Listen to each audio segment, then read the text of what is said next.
छूटे ही। इसलिए इसकी ओर आप देखिए कि हमारी बोलियों में कितने सारे शब्द, एक सारा समुंदर है जिसमें मोतियों की तरह चमकते हुए इतने सारे शब्द, जो हमारी ओरिजिनलिटी, हमारी मौलिकता है, भारतवर्ष की मौलिकता है कि यहाँ संबंधों के अलग अलग नाम हैं। आप बाहर चले जाएं तो संबंधों के इतने सारे नाम नहीं हैं, बहुत सारे नाम हमने खो दिए हैं, अभी के समय में हम खो दिए हैं। जैसे औरतों की जो संबंध, औरत शादी होके जाती है बाहर तो उसके जो संबंध बनते हैं उसमें एक संबंध होता है जेठ का। तो जेठ को हमारे यहाँ भैंसुर कहा जाता था। आज कोई भैंसुर नहीं बोलता, आप सब जेठ जेठ बोलते हैं। जेठ बोलते हैं तो जेठ का तो बड़ा होना एक अर्थ होता है, लेकिन भैंसुर का जो एक सांकेतिक ध्वनि है वह खत्म हो गया। गोतनी, गोतनी शब्द नहीं बोल, देवरानी जेठानी बोलने लग गए हैं, लेकिन गोतनी शब्द जो है वह खो गया है। तो ऐसे शब्द खोते चले जा रहे हैं संबंधों से भी। और महिलाओं के संदर्भ में तो भाषा सबसे ज्यादा जागृत रही है, और महिलाएं इन चीजों को लेकर, मैं राजस्थान की बहू हूँ और मैं जब ब्याह की गई वहां तो मुझे राजस्थानी उतनी समझ में नहीं आती थी। हालांकि हमने बिहारी को पढ़ा, मीरा को पढ़ा, पढ़ने के संदर्भ में हमने राजस्थानी बहुत सुनी, कबीर को पढ़ा, कबीर में राजस्थानी शब्द बहुत हैं। तो मैं पढ़ाई के दृष्टिकोण से सोचूं और बोलचाल की भाषा में बहुत फर्क हो जाता है। तो आज की स्थिति यह है कि मैं कितनी ईमानदारी से वहां जुड़ी और उनको सुनती रही, और मैं बार बार चाहती रही उनके लोकगीतों को सुनूं। और ये तो मेरे अंदर इतने सारे शब्द जमा हो गए कि अब लोग कहते हैं कि हम जिस भाषा में सपने देखते हैं वही आपकी अपनी मातृभाषा होती है। तो अब मैं राजस्थानी में सपने देखने लग गई। अब मैं जो वार्ता कर रही होती हूँ अपने पति से या अपने परिवार के लोगों, तो मैं सपने में उनसे राजस्थानी में वार्ता करती हूँ। तो मैंने कहा कि मैंने मातृभाषा अपनी बना ली, जबकि मेरी मातृभाषा बज्जिका है। या मैं तो खड़ी बोली इसलिए कहती हूँ कि मैं हिंदी को लेकर क्या कहूँ, एक्टिविस्ट हूँ। हिंदी को बढ़ाने के लिए मैं बहुत काम कर रही हूँ। तो मुझे लगता है कि हिंदी के अंतर्गत ये सारी भाषाओं की ज्यादा प्रगति हो सकती है। हम हिंदी के माध्यम से इनको ज्यादा बढ़ा सकते हैं। इसलिए इन भाषाओं को पीछे नहीं छोड़कर, इसीलिए गाया किसी कवि ने कि बज्जिका के प्राण में हिंदी बसैया। हिंदी अगर नहीं बसे तो बज्जिका बज्जिका नहीं रह जाएगी। खरी बोली हिंदी आप जानते हैं आधुनिक काल में आकर हमारे लिए आवश्यक हो गई थी एक ऐसी भाषा जिससे सबसे संवाद किया जा सकता, पूरे देश से संवाद करने की एक भाषा खड़ी की गई थी, वो खरी बोली हिंदी हुई थी। खरी खरी कहना है। दिमाग को, हमारे अंदर गुलामी की प्रवृत्ति ऐसी थी कि हम अपने आप को गले पले क्या कहें, पतित ही समझते थे। हम समझते थे ये हमारे साथ जो हो रहा है यही हमारी नियति, हम ऐसे ही हैं, हम ऐसे ही लोग हैं। अपनी ही मिट्टी में हम गुलाम थे। हमें कोई बताने वाला ही नहीं था कि ये तुम्हारी मिट्टी, तुम्हारा स्वाभिमान, तुम्हारा गौरव, तुमको इसके लिए खड़े होना है। कोई बताता ही नहीं था। तो ये साहित्यकारों ने ये दायित्व निर्वाह किया, उठाया। एक ट्यूटर्ड माइंड की कल्पना की गई कि प्रशिक्षित दिमाग, हमारा प्रशिक्षण दिमाग, इसको बताना है कि ये तुम्हारी रीढ़ की हड्डी है, इसको स्ट्रेट रखो, ये तुम्हारी जमीन है, तुम्हारी भूमि है, तुम्हारी भाषा है, तुम्हारी संस्कृति है, इसको जिंदा करके रखना है और इनको मार भगाना है। क्षीणता हो स्वतः कोई और तू त्याग तब से काम ले, पाप है, पुण्य है विच्छिन्न कर देना उसे, बढ़ रहा तेरी तरफ जो हाथ है। तो वही स्थिति मातृभाषा के संदर्भ में भी है। इसके गला घोंटने के लिए हमारे यहाँ बहुत सारे लोकगीतों में नथनिया का प्रयोग होता था। आज नथनी कोई कहता ही नहीं है। टॉप्स है तो क्या है, नोस्पिन है, तो ये सब हो गए। लेकिन एक शब्द होता था बुल्की, आप लोगों ने शायद सुना हो, नए जनरेशन ने तो नहीं सुना होगा, हमने सुना है। वो यहाँ पर पहनते थे, इस बीच में एक गोल सा, उसको बुल्की कहते थे। वो बुल्की शब्द अब नहीं रहा। हमारे परिधानों के नाम बदल गए। हम जो परिधान पहले पहना करते थे, आज साया नहीं बोलते हैं, पेटीकोट बोलते हैं, लेकिन साया नहीं बोलते हैं। पहले साड़ी साया बोलते थे। तो बहुत सारे शब्द ऐसे हमारी मातृभाषा से खत्म होते जा रहे हैं, जिसकी चिंता में ये शिक्षा में सुधार, भाषा, भारतीय भाषा संस्थान की स्थापना, उसके निदेशक के द्वारा किए गए काम, सर्वेक्षण, हमारे आत्मा के अंदर से वो वाणी निकालने की प्रक्रिया शुरू हुई है। हमारी आत्मा में कहीं कहीं हम अपने ही देश में नहीं खोते, हम विदेश में भी अपनी भाषा जाके खो देते हैं। हमारी जो पीढ़ी जाती है विदेशों में, वो तो बोलती है हिंदी या भोजपुरी वाले भोजपुरी भी बोलते हैं, लेकिन बाद में उनके जो बच्चे आते हैं फिर देश में, तो वो फे करके अंग्रेजी बोलते रहते हैं। वो उसमें अपनी भाषा को भी एकदम से वैसे वाला बना के अंग्रेज क्या कहे उसको, अजीब टेढ़ी मेढ़ी अंग्रेजी स्टाइल में वो हिंदी बोलते हैं, तो बहुत शर्मनाक स्थिति होती है। तो हम इसके प्रति क्यों नहीं सचेत रहे? हम अगर संस्कृति से जुड़े हैं, अगर हम अपने माता पिता पर गौरव करते हैं, अगर भूमि पर गौरव करते हैं, तो हमें भाषा पर भी गौरव करनी चाहिए। और हम उसको बाहर में लेके, जैसे कि मजदूर बनाकर, मॉरिशस में मजदूर बनाकर लोग गए थे, लेके गए थे, हमारे बिहार, उत्तर प्रदेश, बंगाल से लोग गए थे। आप मॉरिशस जाइए तो आपको इतना अच्छा, इतना सुकून, इतना आनंद आएगा जब देखिएगा सीधा पल्ला में, सीधा पल्ला कहना ही लोग भूल गए हैं, है ना। सीधा पल्ला में वो साड़ी पहन के आती हैं, मार भात खाती हैं। वो मार भात आज भी उन्होंने जिंदा रखा। जो गरीब मजदूर गए थे मार भात खाते होंगे, वो मार भात खाने की अभी भी परंपरा जीवित रखे हुए हैं। दाल भात भुजिया को सबसे अच्छा खाना कहते हैं, और इन्हीं लैंग्वेज में, इन्हीं शब्दों में, इन्हीं वो शब्द बचा के रखे हुए हैं। यहाँ तक कि उन्होंने अपनी एक गंगा बनाई हुई है। वो वहां उस समय मजदूर जो जाते थे, वो 1 लोटा जल पानी लेके जाते थे, गंगा जल लेके जाते थे, और वहां के एक ताल में जमा करते थे। जो एक आज वहां गंगा है, मॉरिशस में हमारी एक गंगा बहती है। तो संस्कृति ऐसे मेंटेन, ऐसे बनाई जाती है, ऐसे निर्वाह की जाती है, ऐसे मातृभाषा हमारे व्यक्तित्व का निखार करता है। और हमारे ज्ञान, विज्ञान, व्यक्तित्व, शिक्षा में इस मातृभाषा का इतना ही महत्व है। आप देखिए कि 19वीं शताब्दी की मैं बात करूं तो उस समय जब भाषा की जरूरत पड़ी थी हमें, निज भाषा उन्नति है सब उन्नति को मूल। हाँ, हर उन्नति अगर कहीं विकसित हो सकने की संभावना है तो निज भाषा है। निज भाषा के माध्यम से ही हम आगे बढ़ सकते हैं। इस निज भाषा के माध्यम से क्या कुछ नहीं कर डाला उस समय। भारतेंदु मंडल बना, भारतेंदु मंडल में पत्रिकाएं निकाली, पत्रिकाओं के माध्यम से आलेख लिखे जाने लगे, भाषण दिए जाने लगे। भाषण देने के लिए वो भाषा गढ़ी गई, जो भाषा 13वीं शताब्दी में उग कर मर गई थी। आप सोचिए कि खुसरो की पहेलियां आप सबने सुनी होगी, वो बिल्कुल खड़ी बोली में है, लेकिन वो उसी समय मर गई। उसमें कोई साहित्य सर्जन नहीं कर रहा था, विदेशी आक्रमण हो रहे थे, हम विदेशियों से आक्रांत थे, अपनी भाषा बोली भूल चुके थे, हम उनकी खुशामद में लगे हुए थे, तो हमने सब कुछ छोड़ दिया था। जबकि खुसरो ने उस खड़ी बोली का विकास किया था, उसमें अगर साहित्य सर्जित किया जाता तो आज तक वो हिंदी, खड़ी बोली हिंदी बहुत उन्नत स्थिति में होती। लेकिन 19वीं शताब्दी में आकर महसूस किया गया कि वहां से फिर उठाएं, क्योंकि वो बिजनेस में चल रही थी वो भाषा, जहां आपको व्यवसाय करना होता है, अर्न करना। आप देखिए कि फिर से वो स्थिति आई है कि हिंदी की ओर पलटे हैं। हम लोग जब युवा थे तो उस समय अंग्रेजी बोलना ही फैशन है, अंग्रेजी में फेंफों कर रहे हैं तो लोग समझ रहे हैं कि वो ज्यादा स्मार्ट है। आज के संदर्भ में देखिए, हिंदी बोलकर भी हम गौरवान्वित हो रहे हैं, हिंदी बहुत आराम से बोल रहे हैं, और हिंदी बोलने वालों को छोटा नहीं, इसलिए कि हिंदी के माध्यम से व्यवसाय चलने लग गया है। हिंदी के माध्यम से आपका बिजनेस चलता है, आपका व्यवसाय चलता है, हिंदी बोलने वाले ज्यादा बड़े खरीदार हो गए हैं, तो आप हिंदी को प्रतिष्ठा देने लगे हैं। तो उसी प्रकार उस समय जो हिंदी उस समय बोली जाती थी, आप देखिए मेरठ की तरफ से उसको मेरठी हिंदी कहते थे। मेरठ की ओर से, उत्तर दिशा की ओर से होते हुए पूरब की ओर वो भाषा बढ़ती है व्यवसाय में, लेकिन साहित्य में उसका कोई स्थान नहीं होता। आधुनिक काल में आकर उसका होता है। आप ये समझिए कि हमारी बोली ने, हमारी इस भाषा ने, इस बोली ने हमें क्या कुछ दिया है। वो माँ की भाषा, वो माँ की बोली, माँ की लोरी, माँ का हिंडोला, माँ का पालना किस प्रकार आगे बढ़ा है कि 19वीं शताब्दी में आके संपूर्ण आंदोलन को नेतृत्व दिया। भाषा ने नेतृत्व दिया, भाषा ने जोड़ा। भाषा, 17 साल का बच्चा शहीद हो गया, 19 साल का बच्चा शहीद हो गया, ये सब कैसे समझ सके कि हमारी मातृभूमि के प्रति हमारा कोई दायित्व है हमारे। तो इसलिए बहुत सारे पंपलेट बने, बहुत सारे भाषण हुए, बहुत सारे, तो इस तरह से आगे बढ़े। लेकिन इसके पीछे कौन लोग थे?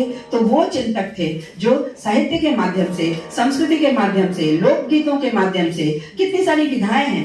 आप देखिए हमारे यहाँ लोक कलाओं में, जो भारतीय भाषाएं हैं उनमें लोक कलाएं, सबसे पुरानी कोई साहित्य की विधा है तो नाटक है। नाटक है, भरत का नाट्य शास्त्र सबने सुना होगा, वहीं से नाटक है। और नाटक के अंदर सारी कलाएं हैं, सारी विधाएं हैं, यानी कि उसमें कथा भी है, उसमें गीत भी हैं, उसमें सारी विधाएं नाटक के अंदर है। तो वो नाटक को नौटंकियों की शक्ल देकर वो लोग आज जिसको आप लोग कहते हैं, एक और नाट्य की विधा आधुनिक युग में चली है, मैं अभी नाम भूल रही हूँ, आप लोग सब जानते होंगे, जो गोल बनाकर किसी भी सड़क पर करने लग जाते हैं, नुक्कड़ नाटक। तो नुक्कड़ नाटक उस समय नौटंकियों की शक्ल में चीजें आती थी, और नौटंकियों की शक्ल से सारे आदर्श की बातें कही जाती थी। उस पर कोई बैन नहीं लग सकता था। पुस्तक पर बैन लग जाएगा, पुस्तक को वो जब्त कर लेंगे, क्योंकि उसको पढ़कर लोग समझ जाते हैं कि इसके अंदर कौन सी बात कही जा रही है। बड़े बड़े ही आक्षेप से भी आप बात कहेंगे, बहुत ही तीक्ष्णता से बात करेंगे, तो भी समझने वाला समझ जाएगा कि यहाँ कहीं ना कहीं आजादी की अलग जगाई जा रही है। लेकिन नुक्कड़ नाटक, ठीक है, उस समय नौटंकी के माध्यम से, तो ये हमारी लोक कला के माध्यम से हमारी भाषा के विकास की पराकाष्ठा थी कि आपको अपनी नैतिकता के प्रति जागृत किया जा सके। आज जो शिक्षा की बात होती है तो उसमें नैतिक शिक्षा की भी बड़ी जरूरत है। आज के संदर्भ में तो मैं कहूंगी नैतिक शिक्षा की बड़ी जरूरत है। पहले हम लोग बचपन में सोशल साइंस पढ़ते थे, है ना, और उसके माध्यम से नैतिक शिक्षा दी जाती थी, एक क्लास होता था। आज सोशल साइंस बंद कर दिया गया, आज वो कक्षा में पढ़ाया नहीं जाता, बच्चों को नहीं बताया जाता। हमें तो रास्ते पर चलने के नियम भी बताए जाते थे पाठ में, कि आपको किस साइड में चलना है, आपको रुमाल में थूकना है, ये भी बताया जाता था कि आप रोड पर नहीं थूकिए, आप रुमाल में थूकिए। बहुत सारी चीजें बताई जाती थी। नैतिकता क्या है, ईमानदारी क्या है, पड़ोस के प्रति क्या आपके दायित्व, सब कुछ सिखाया जाता था। लेकिन अब नहीं सिखाया जाता। तो यह लोक भाषा का दायित्व होता है। हमने दादी नानी की गोद में जो कहानियां सुनी, उन कहानियों से आगे कुछ नहीं हो सकता। उन कहानियों में ही हम लव कुश को सुन लेते हैं, चंदा मामा को सुनते हैं, राम की कथा सुनते हैं, कृष्ण की कथा सुनते हैं, योगियों की, ऋषियों की, मुनियों की, वेद उपनिषद की सारी कहानियां दादी नानी की गोद में ही हम लोग सुन लिया करते थे। और उससे मैंने 1 साल आरा में काम किया था। जब मैं जा रही थी तो यहाँ लोग कहते थे कि आरा जाना है, आरा में तो बहुत लठमार लोग रहते हैं, वहाँ की भाषा भी ऐसी है, बहुत तकलीफ होगी, ये है वो है। मैं बहुत डर डर के जा रही थी। जब मैं वहां गई तो ट्रेन में ही मैंने देखा कि जब मैं खड़ी हूँ तो कुछ लोग बोल रहे हैं, आवा बबनी बैठ जा, कौनो अपन घर बा, बैठ जा, ऐसे करके आमंत्रित करके बुला रहे हैं। मैंने सोचा अरे इनको कहते हैं रूड। जब मैं वहां गई तो सारे लोग अपनी भाषा में, जो चपरासी और 4th ग्रेड एम्प्लॉय जो हमारे यहाँ, मैं बहुत पहले पहुंच जाती थी क्योंकि हमारे क्लास लगते थे 7:30 से, तो 5 बजे पंजाब में पकड़ के मैं वहां पहुंचती थी। और वहां पहुंच जाओ तो मुझे बैठना पड़ता था, तो मैं उन चपरासियों के साथ बैठती थी और वो लोग आपस में रामायण की चौपाइयों में बात करते थे। एक दूसरे को जवाब देना है तो रामायण की चौपाइयों में बात कर रहे हैं। तब मुझे लगा कि मातृभाषा का कितना प्रसार और कितना प्रगाढ़ अंदर तक प्रवेश है हमारी संस्कृति में। अगर तुलसीदास ने रामचरितमानस अवधि में नहीं लिखा होता तो आज मानस जन जन तक नहीं पहुंच सकती थी। संस्कृत के सारे कबीर साहब कहते हैं, संस्कृत है कूप जल, भाखा बहता नीर। भाषा जो है बहता हुआ पानी है और वह सबको स्पर्श करता हुआ चलता है। तो यह तुलसीदास जी की देन है कि रामायण की कथाएं घर घर में, और यह भारतीय भाषा का कमाल है, वह घर घर में वो भाषा पहुंच चुकी। सूरदास को कहते हैं, सूर सूर तुलसी ससी उर्गट के सौदास, अब के कवि खद्योत समझाता करें प्रकाश। सूरदास सूर्य की तरह चमकीला है, जो कि अंधा था, सिलपट अंधा कहते हैं, उसके अंदर कुछ भी नहीं था, आंख का कोई शेप भी नहीं था। और ऐसे में वो त्याज्य बच्चा जो अपने आप को गालियां देता रहता था, प्रभु हो सब पति तन को टीको और पति सब जाते तो हम तो जन्म थी को, और पति लोग 4 दिन के पति होते हैं, हम तो क्योंकि बहुत पाप किए होंगे तो मैं अंधा बना दिया। लेकिन भागवत पुराण के 10वीं अनुक्रमणिका को सुनाकर बल्लभाचार्य ने उनको सुनाया और सुनने के बाद उन्होंने सूर सागर लिख दिया। और उस सूर सागर में कृष्ण की ऐसी कि कृष्ण की जो छवि बनी, हमारी जिंदगी में कृष्ण से ज्यादा खूबसूरत कोई हो नहीं सकता। हमारा हर माँ अपने बच्चे में कृष्ण को देखती है। हर माँ एक बार तैयार करके दिया, हाय हमारा बच्चा तो किशन भगवान जैसा लग रहा है, लगता है ना घुंघराले बाल मुंह पर लटके, अरे किशन भगवान जैसा। तो कृष्ण से ज्यादा खूबसूरत कोई नहीं है। वो काले रंग के हैं, वो हमारे यहाँ आज वो 2 बता दिया गया कि काला रंग सुंदर नहीं होता, लेकिन कृष्ण की जब बात आएगी तो सुंदर होता है। कृष्ण से ज्यादा सुंदर कृष्ण। ये जो व्यक्तित्व का आरोपण, रामचंद्र शुक्ल एक समीक्षक हैं हिंदी में, उन्होंने कहा कि वात्सल्य वर्णन जो सूरदास ने कर दिया उससे आगे हम बढ़ ही नहीं सकते। और भाषा के काम में जो कबीर साहब ने जो काम कर दिया, जो कूप जल कहते हैं संस्कृत को, कि संस्कृत को पढ़कर विद्वान हुआ जा सकता है, लेकिन मनुष्यता जो आती है वह भाषा से आती है। भाषा बहता नहीं, सबको स्पर्श करती है। वह सबको अपनी बोलियों में, वाणियों में गाली दे रहा है। अरे हिंदो राम न पाई, हिंदू अपने करे बढ़ाई, गागर स्वर्ण देही, वेश्या के पायन तरी शोभा, या देखो हिंदुआई, मुसलमान के पीर औलिया मुर्गा मुर्गी खाए, खाला केरी बेटी ब्याह, घर में करे सगाई। ऐसी ऐसी पंक्तियां मिलेंगी आपको कबीर में। लेकिन उनकी जो भाषा है, वो भारतीय भाषा जो है, वह जो भाषा है आपको ऐसे जोड़ती है कि उनकी बातों का बुरा ही नहीं लगता। बुराई नहीं लगता, लगता है कि यह तो हमें आदर्श की बात सिखा रहा है। तो सीखने की बातें जो हमारे भारतीय भाषाओं में हैं वह कहीं नहीं है। नैतिकता की भाषा, परंपरा की भाषा, हमारी संस्कृति जो चमकदार होती है हमारी भाषाओं से, लोक गीतों से। वीर राजा जब लड़ाई करने जाता है कहते हैं 18 वर्ष तक क्षत्रिय जीवे, आगे जीवन को धिक्कार। 18 वर्ष के बाद अगर जी गया वह तो वह धिक्कार है, यानी 18 वर्ष में शहीद हो जाएगा। और इस शहीदी को ऐसे बलिदान से यह भारतवर्ष बचा हुआ है। राजस्थान में कर्नल टॉड लिखते हैं कि राजस्थान की धरती पर मैं जब पांव रखता हूँ तो मुझे लगता है कि न जाने मेरे पाँव के नीचे कौन सा शहीद सो रहा होगा। रोंगटे खड़े हो जाते हैं जब उस इतिहास को पढ़िए आप। तो वह अंग्रेज था, लेकिन भारत की मिट्टी में प्रवेश कर उन शहीदों के मरण स्थल तक पहुंचना, जहां वीरांगनाएं जौहर करती हैं कि हमारी लड़कियां विदेश न चली जाएं, हमारे रक्त न दूषित हो जाएं, हमारे साथ मिसबिहेव ना हो, तो मर जाओ, जलकर मर जाओ। जब सारे क्षत्रिय मर जाएं, सारे युवा मर जाएं, तो स्त्रियां भी लड़ती हैं, और स्त्रियां मरती भी जब देखती हैं कि बचाव नहीं हो सकता तो जल मरती हैं। ये संस्कार हमारी भाषा, हमारी संस्कृति हमें सिखाती है। तो ऐसे उस राजस्थान की मिट्टी में कबीर साहब आखड़िया झाई पड़िया, पंथ निहारी जी हरिया छाला पड़िया, नाम पुकारी पहले से ही हम। और मीरा की क्रांति हमें मीरा के उन भाषाओं में मिलती है। मीरा जैसी महिला जो उस खानदान से थी जहाँ की स्त्रियों की, आज मैं उनसे बात कर रही थी, आज भी वही शैली, वही बात, भाषा, वही लाइफस्टाइल, वही वस्त्र आज भी पहने जाते हैं। लेकिन उस समय उससे विद्रोह करने वाली मीरा, उसने किस जाति के लोग को, आज तो नाम लेना ही पाप हो गया है, किस जाति को जाकर वो अपना गुरु बनाती है। कितनी बड़ी क्रांति थी, वो क्षत्राणी महिला थी, लेकिन वह उस जाति में जाती है जो जूता सिलने का काम करता है। संत रविदास जूता सिलने का काम करते थे, उसको उन्होंने गुरु बनाया। चुंदड़ी के किए टूक ओढ़ ली लोई, वो कहती है तुम्हारी चुंदड़ी मैंने टुकड़े करके तुम्हारे मुंह पर फेंक दिया, और मैंने तो लोई ओढ़ ली। और इस लोक भाषा से, इस भारतीय भाषा से जो आत्मिक जुड़ाव, ऐसी क्रांति तो आज कितना भी विमेंस लिबरेशन की बात कर ले, सिमोन दो बउआ को पढ़ ले, लेकिन उन तक पहुंचने के लिए मीरा जैसी एक क्रांतिकारिणी को अगर पढ़ गए तो आत्मा में चिंगारी जल जाती है कि अरे ऐसी भी लेखिका, ऐसी भी कवयित्री, उसने कविता के माध्यम से, साहित्य के माध्यम से, भाषा के माध्यम से अपनी संस्कृति को हमारे समक्ष रखा था, अपनी क्रांति को हमारे समक्ष रखा था। तो ऐसी, शायद मैं ज्यादा बोलती चली जाती हूँ क्योंकि ये विषय ऐसा है, भारतीय भाषा ऐसी है जिसमें प्रवेश करते ही निकलने की इच्छा नहीं होती, लेकिन मुझे अपनी सीमाएं पता है, मैं ज्यादा नहीं बोलूंगी। और आप सबको बहुत आभार कि आप सबने मुझे इस विषय पर बोलने के लिए बुलाया। मैं फिर उन चिंतन में पहुंच सकी, उन बातों में बस सकी, उस दुनिया में पहुंच सकी, उस लोक में पहुंच सकी जहां हमारी भारतीय भाषाएं आगे बढ़ रही हैं। हम बहुत उम्मीद करते हैं कि इन भाषाओं के माध्यम से हमारे व्यक्तित्व का विकास तो होना ही है, हमारी शिक्षा का भी विकास होगा।